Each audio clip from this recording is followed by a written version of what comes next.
It was 3:17 p.m. on a Friday when they called Ellen into conference room B, the one with the flickering ceiling panel and that stale lemon-scented air freshener that couldn't quite cover up tension. She didn't need directions. The HR rep was already standing there with a practiced look of pity, and beside her stood Clark Dennison, the brand new CFO with a jawline sharp enough to slice budgets. Clark was straight out of a boutique firm in Chicago, the type that valued disruption over logic, and thought loyalty could be replaced with a subscription service. His cologne was all bravado, and his ideas smelled like recycled TED Talks. "We're restructuring," he said with a smile, like it was a reward. Nothing personal, just numbers. But Ellen was the numbers. She had spent the last 18 months developing a payroll system from scratch. Late nights, missed birthdays. Thanksgiving spent coding while her green bean casserole curdled on the counter. She'd created something elegant, a secure payment infrastructure that ran smoother than any off-the-shelf platform could ever dream. And now they were handing her a severance envelope like it was a parking ticket. 3 weeks, no benefits, no thank you. The HR woman passed her a cardboard box that still bore the label from the last layoff. Something crusty and yellow stained one corner. It smelled like reheated guilt. Ellen didn't cry, didn't curse. She simply smiled. Because what no one in that room realized, especially Clark, was that the entire payroll system depended on a monthly encryption token generated by a private script and delivered solely to her personal Gmail. No one had ever asked how the system worked. They just liked that it did. But sure, call her non-essential. And while I've got your attention, quick sidebar. You're probably one of the 97% of folks watching this without subscribing. Totally fine, no pressure, but hitting that little red button, it keeps stories like this alive. Real ones. The ones they wish you'd forget. Anyway, Ellen packed up her desk with surgical grace. Coffee mug, packed. Her worn-out mousepad, packed. The plaque that read, "You don't have to be crazy to work here." But it helps that she left. A souvenir for the next poor soul. Greg from IT lingered nearby. Looked like he wanted to say something. Maybe sorry. Maybe thank you. Maybe just, "I didn't vote for this." But in the end, Greg just gave Ellen a stiff nod and glanced at his watch like it might save him. She paused in the doorway, looked back once, and said evenly, "Make sure someone updates the demon before the 28th. Greg blinked. The what? But she was already gone, stepping into the elevator like a ghost clocking out of her own funeral. What followed wasn't outrage. It wasn't even sadness. It was precision.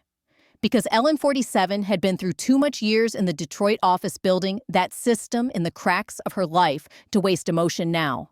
They thought she'd disappear quietly, start over on LinkedIn, slap together a freelance profile, and pray for scraps. But she had no interest in salvaging what they'd wrecked. Let them stumble into the disaster they'd scheduled.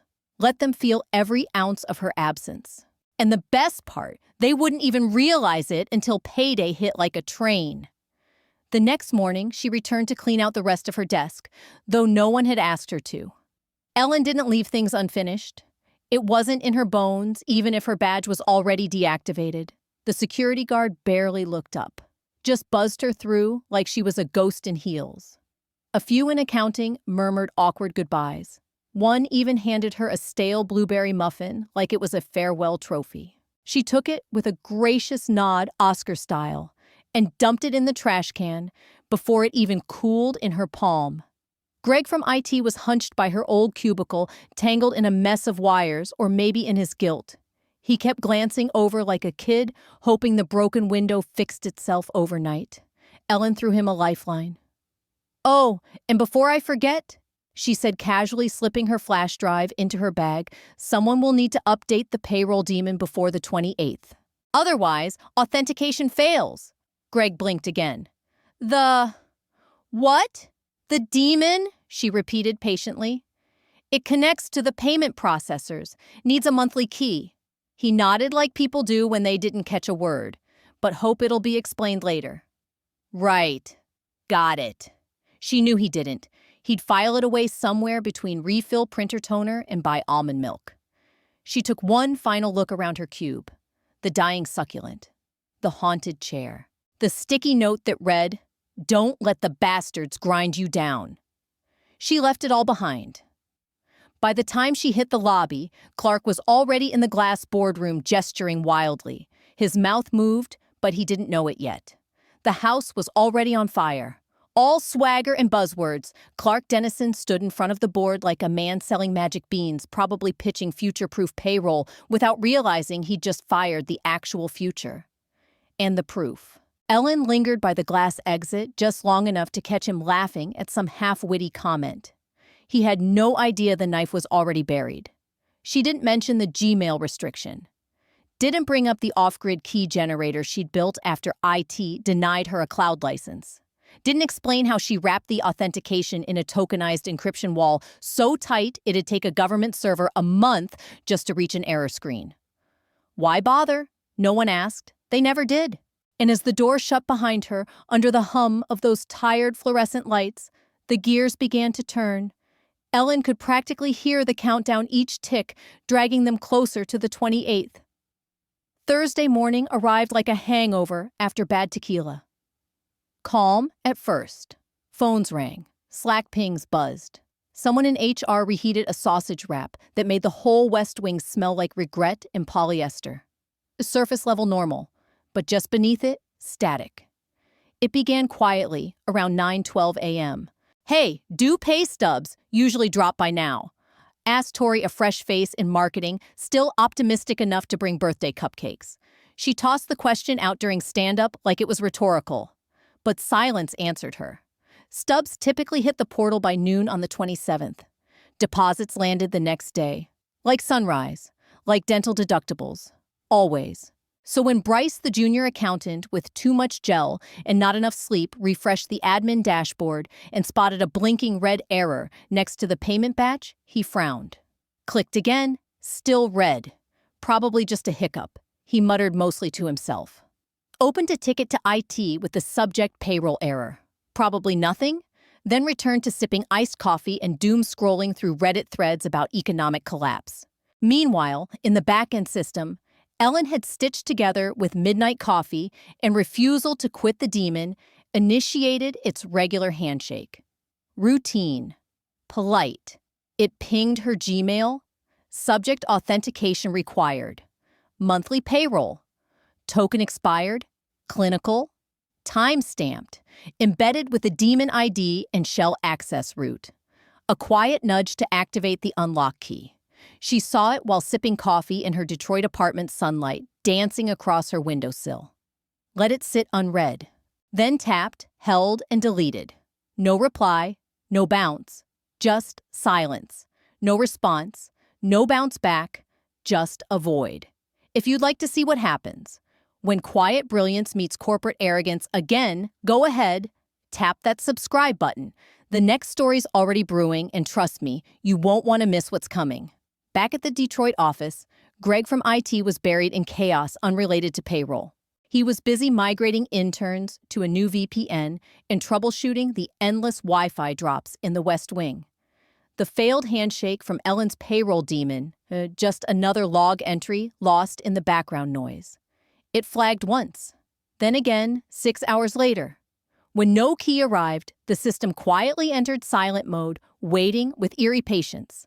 At 5:47 p.m., Bryce, still buzzing from a monster energy and regret, opened the admin panel one more time before heading out. The red error remained. Auth pending. Token not received. He blinked, reread the message, shrugged. Probably fix itself overnight, he muttered, grabbing his bomber jacket and heading out like nothing was wrong. Meanwhile, across town, several employees were already doing their usual Thursday night finance rituals, checking bank accounts, budgeting the weekend. A few noticed something strange: no pay stub. Just a grayed-out status reading pending. Someone dropped a message in the company Discord. Anyone else's stub not showing. Just want to make sure I'm not the only one, LOL. Another chimed in. Probably just updating. System's been weird lately. They all assumed someone, Greg, maybe Bryce would fix it, that the system would autocorrect like it always did.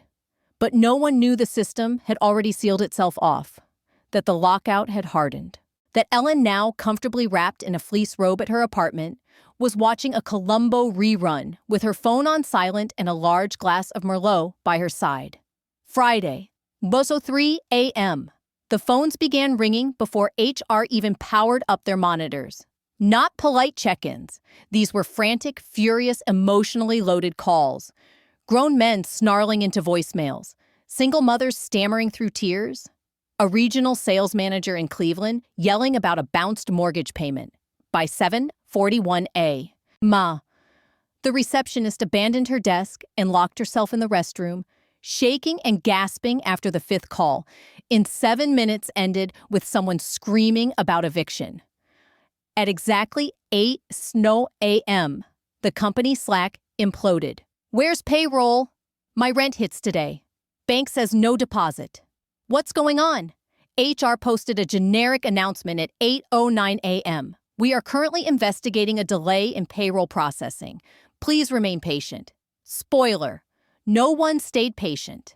By 9:17 a.m., someone from the warehouse floor posted a TikTok titled, "When Payday Ghosts, You Still Gotta Pack Boxes."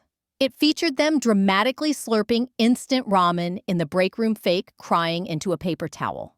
By lunchtime, it had over 14,000 views. The hashtag Ghost Payroll started trending regionally before noon. HR scrambled for control. Emergency meetings were called. It was summoned for answers.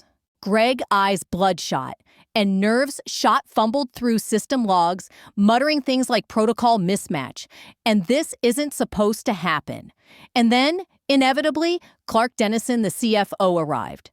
Clark, with his $200 haircut and the same smug grin he wore during layoffs, strutted into the IT war room like he was Julius Caesar, certain the masses were overreacting. Let's just override the queue and push the deposits manually, he said, cracking his knuckles like he was about to defuse a bomb with Excel.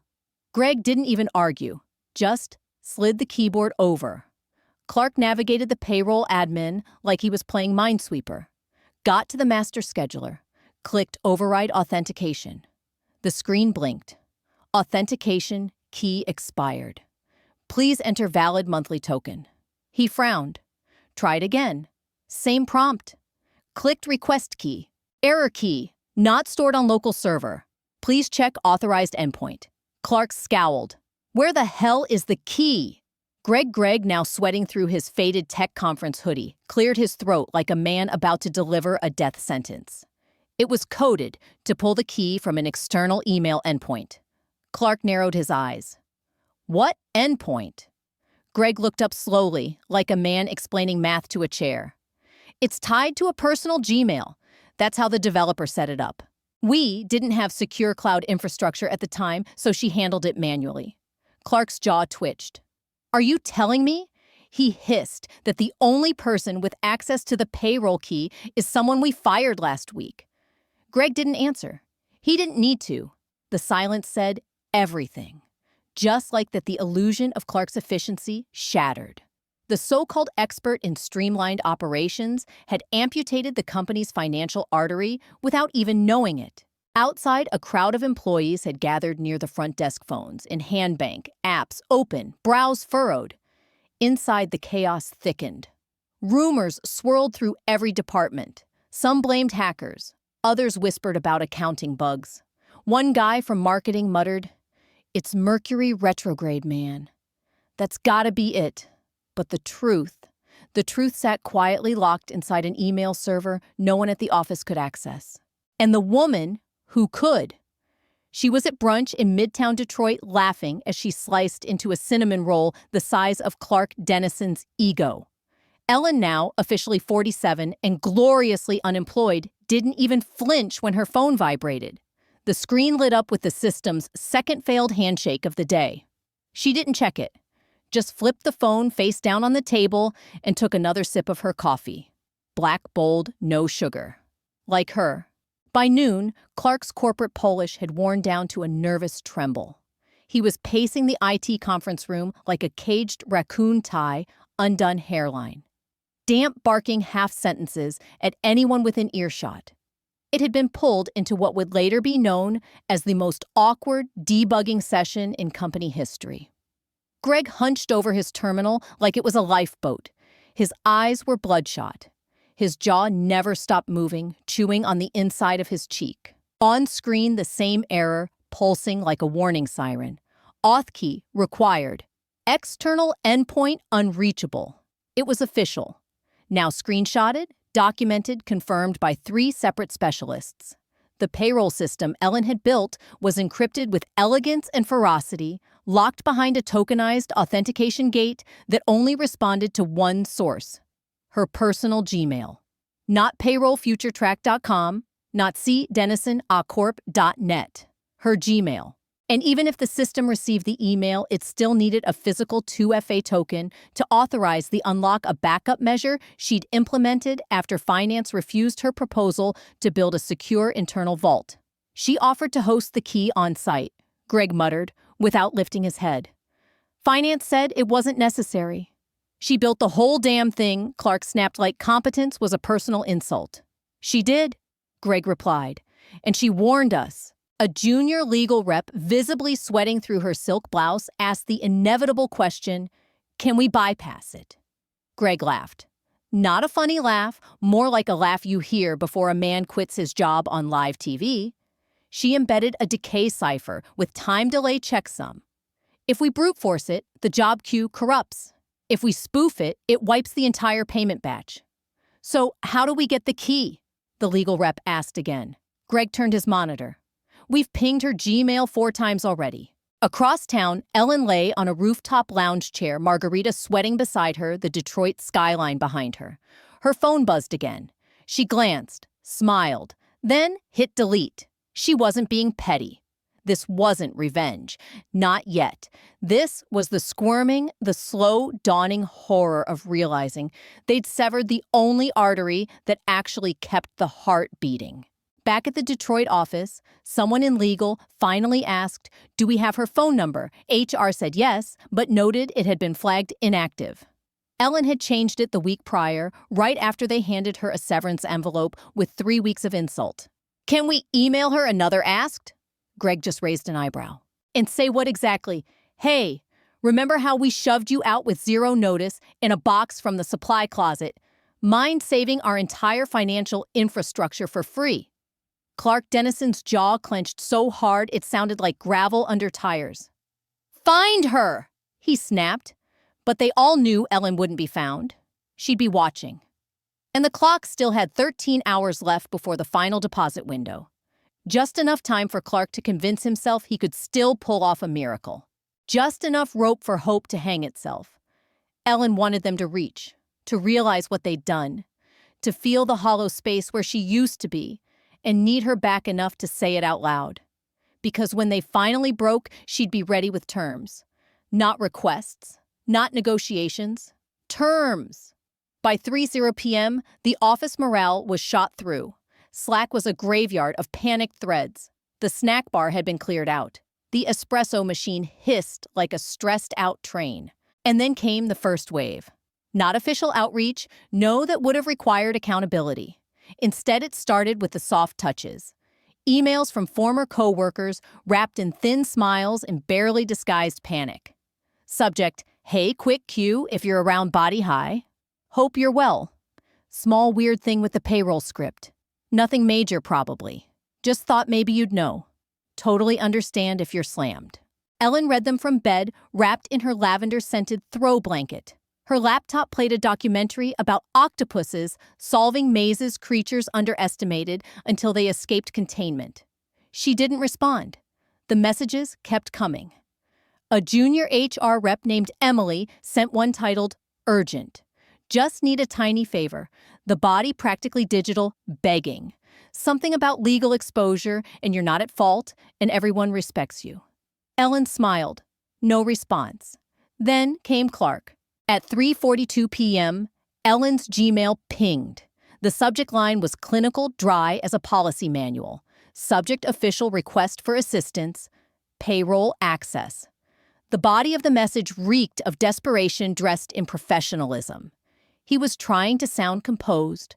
helpful, even noble, while using the same tone he'd probably practiced when firing her with a cardboard box in hand. Miss Rivera, in the interest of preventing unnecessary disruption, we are formally requesting your cooperation regarding the payroll system access protocol. Although your employment has concluded, your specialized knowledge remains highly valued.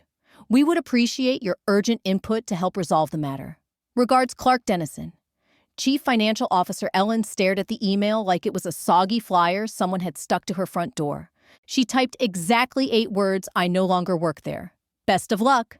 Sent. Opened settings. Blocked his address. Then she exhaled, not a laugh, not a smug chuckle. Just the kind of breath that closes a chapter you never wanted to read in the first place.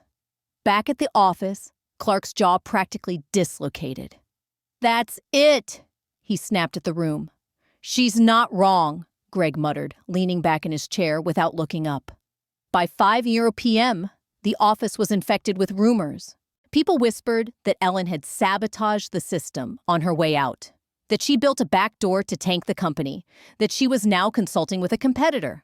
One marketing guy swore he saw her in the parking lot the night before, like some kind of payroll Batman. No one could prove anything. The logs were spotless. The code flawless. The system wasn't broken. It was waiting, silent, locked tight like a vault with a timer no one could override. They hadn't just fired their lead systems developer. They'd fired their only lifeline. Now, she held their credibility and their next paycheck hostage by doing absolutely nothing. She wasn't watching to gloat.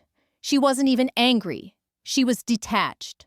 The kind of calm that comes after being underpaid, overlooked, and told to smile more in meetings. She'd moved on, but they were still flailing. Payday had passed. No one got paid. And Monday, that was when the lawyers arrived. At 7:48 a.m., the first subpoena was hand-delivered to HR. The courier grinned. By 10:15, there were 7 more. 1 came from California, 2 from New York, 3 from Texas, and the most aggressive subpoena of all arrived from Illinois, where a furious team lead had already contacted both a labor attorney and a local investigative reporter. By noon, the phrase class action had been spoken enough times to echo through the ventilation system. The employees weren't just mad. They were mobilized. Reddit threads caught fire with first-hand horror stories. Hashtags morphed from Mate Ghost Payroll into Tate of Fire and Forget-Me-Not and Ete She Warned You. Anonymous Glassdoor reviews started dropping with sniper precision. One-liners like Clark Dennison couldn't manage a microwave dinner, let alone payroll, quickly gained traction. The board convened an emergency Zoom call. The thumbnails on screen looked like a collection of migraines in human form. "I thought she was just junior staff," one VP mumbled. "No," Greg said, his voice flat. "Exhausted. She built the system. End to end. Modular encryption, token authentication, smart queue failover. She was payroll." Don Carlisle, the head of legal, a man whose blood pressure could probably light a car battery, looked like he hadn't slept since the Obama years. "Why the hell wasn't she listed as mission critical?" he asked, pinching the bridge of his nose. "She was marked non-essential," someone muttered. The Zoom went quiet.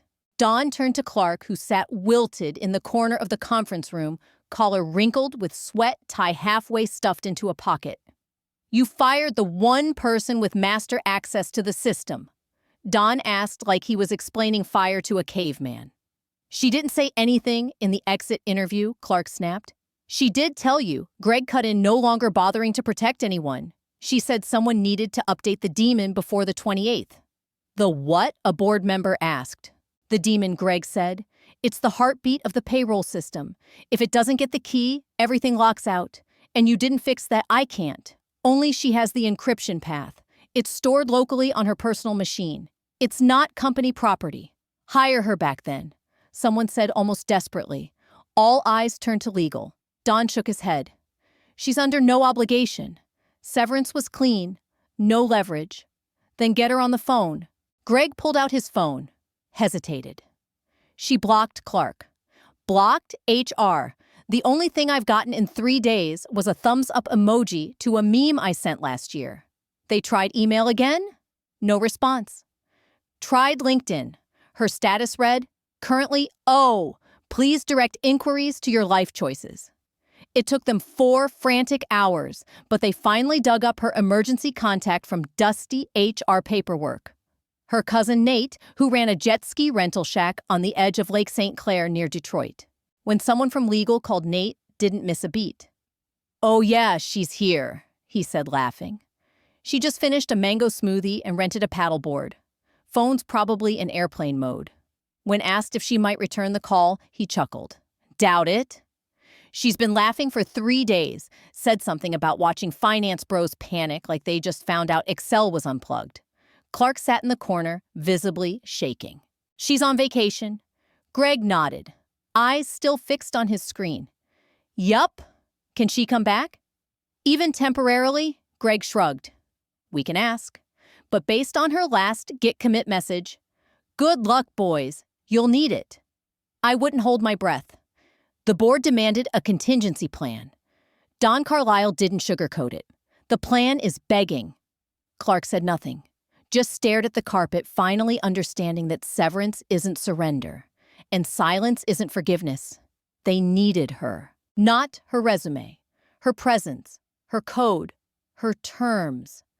By Tuesday afternoon, they swallowed their pride and contacted her attorney, not HR, not Greg with his apologetic gift cards, not Clark with his two-faced charm.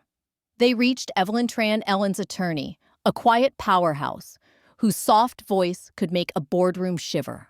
She took the call during lunch, listening patiently, as the company's legal rep stumbled through a request for external consulting support to stabilize operational continuity. Evelyn didn't interrupt. She let the pause grow uncomfortable. Then, "My client is willing to listen, but only on her terms." 30 minutes later, a PDF hit the company inbox. A masterpiece. Title: Independent Consulting Agreement. Duration: 6 months. Role: Lead Systems. Recovery Consultant. Compensation: $150,000 flat retainer, paid upfront schedule. Remote only, asynchronous at her discretion conditions. No meetings, no Zooms, no deadlines without prior written consent. Clause 12. Special requirement. Bold, underlined, highlighted public acknowledgement of the company's failure. A signed apology from CFO Clark Dennison posted to the internal company homepage for a minimum of 7 days. They read that clause 10 times like it was a riddle in ancient Greek. Clark exploded. "I'm not signing a confession." He paced like a cornered animal. "This is blackmail." Greg, still typing, didn't flinch. "No, Clark," he said. "This is justice. Legal advised compliance. The board. They demanded it. By 6:00 p.m. Tuesday. A draft document began circulating through the upper floors of the Detroit headquarters. It bore the company logo and the stifled pride of too many executives who'd learned their lesson the hard way. To all Stratton Dynamics employees, we acknowledge the recent disruption in payroll services and take full responsibility for the oversight that caused it. The systems previously managed by Ms. Ellen Rivera were essential to company operations, and her departure was mishandled. We sincerely apologize for the stress and hardship this situation has caused. We are actively working with Ms. Rivera to resolve the issue and prevent such occurrences in the future. Clark Dennison, Chief Financial Officer, he signed it in silence. No argument left. The next morning, Wednesday, employees across the country opened their laptops and found the message pinned to the company intranet homepage. Reactions were instant. Slack exploded. Screenshots flooded Reddit. Someone photoshopped Clark into a cartoon doghouse beside a gold-embossed sign that read, "Welcome back, Queen." HR tried a damage control campaign, but abandoned the effort before lunch. By 11:45 a.m., Ellen's lawyer, Evelyn Tran, forwarded the payment confirmation, $150,000 wired. Immediate, verified. At exactly 12:01 p.m., Evelyn sent a 2-word email to the payroll system administrator. Subject, body standby. Back at the lake, Ellen sat beneath a striped umbrella on the quiet shore of Lake St. Clair, swirling iced coffee with one hand and flipping a thriller novel with the other. Her phone buzzed a single vibration, one new message. She unlocked it, opened a terminal app, typed 5 lines of code, hit send. The demon, her encrypted script, awoke like a dragon roused from slumber. It accepted the authentication key without hesitation. Inside Stratton Dynamics' back-end infrastructure, scheduled payments queued themselves in clean, perfect formation. The system hummed. The monster she built had been fed. And for the first time in 5 chaotic days, no one in leadership made a sound. Ellen didn't ask for thanks. She didn't need it. What she wanted was for them to live with the truth that the woman they undervalued and dismissed was the one holding the keys. She had written the rules, and they had signed them. At 11:59 p.m., a 128-character string arrived in a TXT file labeled, "You're welcome, TXT, no greeting, no signature, just key below. Don't lose it this time." By 12:01 a.m., payroll hit flawless. Silence followed. Blessed humbling silence. Emails stopped screaming. A strange snowy silence settled over the Stratton Dynamics building, unnatural, heavy, and humming with unspoken dread. In HR, a junior associate quietly wept behind her monitor. In accounting, someone ordered a dozen pizzas like it was the end of finals week. Over in IT, Greg locked himself in the server room and burned through 3 vapes back-to-back while whispering, "Thank you, thank you, thank you," like a desperate prayer. But it wasn't over. Not even close. Because while the money finally flowed, so did the truth. At 6:18 a.m. Thursday, a screenshot of Clark Dennison's apology letter, pinned prominently to the company intranet, leaked onto Twitter. The caption read, "Apparently our payroll system runs on humiliation." Within 2 hours, it had been picked up by TechPulse, The Verge, and a scathing op-ed in Wired titled, "Fired Then Required How One Woman Outcoded Corporate Arrogance." The press couldn't get enough. A mid-level systems analyst dismissed like old printer toner had effectively held a major tech firm's payroll system hostage, not through malice, not through hacking, but by being too damn good at her job. Then, she got paid 6 figures to fix the mess made by the very people who called her non-essential. By the end of the day, Clark was nowhere to be seen. PR issued a vague statement, taking time to reflect with family. Nobody bought it. By Friday morning, his resignation was official. No farewell email, no exit speech, just a forwarded PDF marked "effective immediately." His legacy, simple. He fired the one person who ended up saving the company, and Ellen Rivera. She was sipping her second cup of coffee on a shaded balcony overlooking Lake St. Clair, wrapped in a linen robe that smelled like lavender and victory. 2 pigeons fought over a croissant crumb on the railing.